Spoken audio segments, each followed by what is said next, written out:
am Dr. Gene Paget, and I'm about to summarize The Longest Day. This game simulates the battles in Normandy in 1944 between the Americans, the British, and the Germans. This is the largest tabletop war game ever.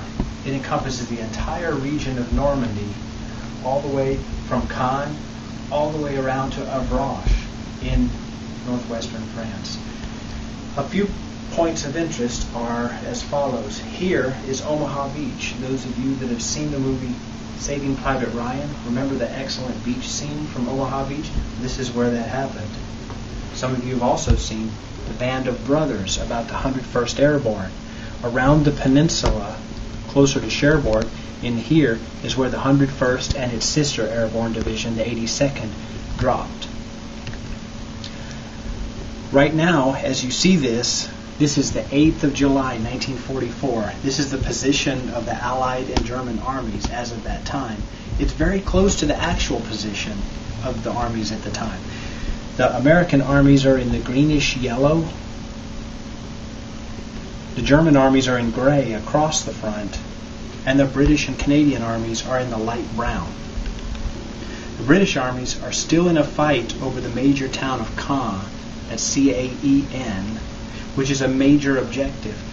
General Montgomery wanted to claim Caen during the first day of the battle, but the opposition was so great that it took nearly 6 weeks for the city to be cleared. In this particular replay, the battle is still raging.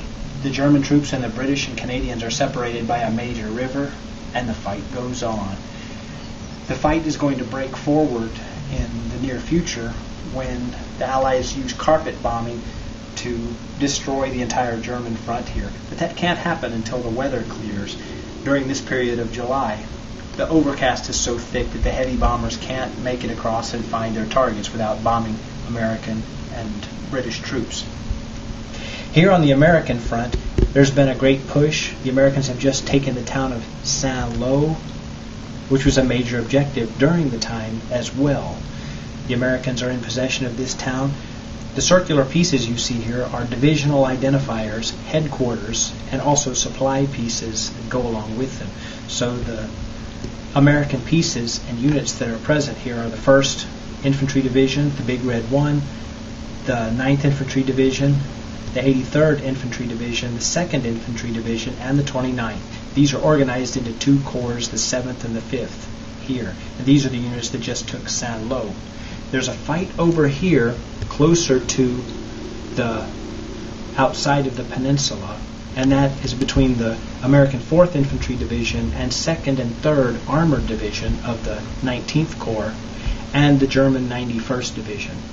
The American 3rd Armored Division broke through to the town of Lessay, cutting off the peninsula where Cherbourg is a major port, but the 91st Division and others counterattacked and made an open path for their escape from the peninsula. A number of American troops died in that battle. Up here is the port of Cherbourg, which the American troops are engaged in clearing, but the battle still rages here. There are a number of fortifications still present in the exterior defenses. As well, the center of the port and the landing facilities are still in German hands, even yet on the 8th of July.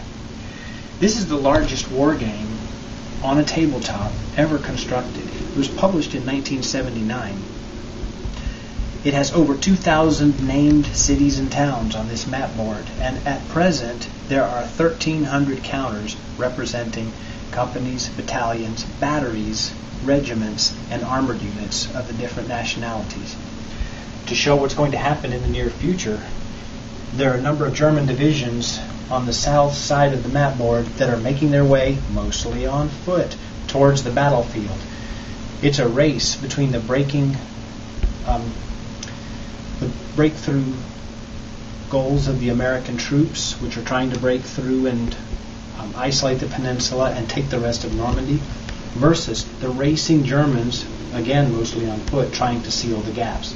That's what's going to happen in the next few days.